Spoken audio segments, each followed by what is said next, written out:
கர்நாடகாவில் தலைமறைவாக இருந்த கள்ளநோட்டு கும்பலின் தலைவனும் முன்னாள் விசிக மாவட்ட பொருளாளருமான செல்வத்தை தமிழக போலீசார் கைது செய்தனர். இது பற்றிய விவரங்களை எமது செய்தியாளர் அருளிடம் கேட்கலாம். அருள், தற்பொழுதைய நிலவரம் என்ன, விவரிங்க.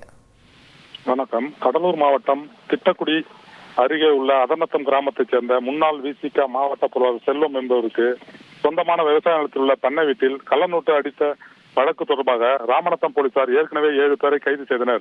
இந்நிலையில் தலைமறைவாக இருந்த முக்கிய குற்றவாளி செல்வத்தை தனிப்படை அமைத்து தேடி வந்த நிலையில் செல்வம் அவரது கூட்டாளியுடன் கர்நாடக மாநிலத்தில் மங்களூரில் இருப்பதாக தனிப்படை போலீசாருக்கு ரகசிய தகவல் கிடைத்ததன் பேரில்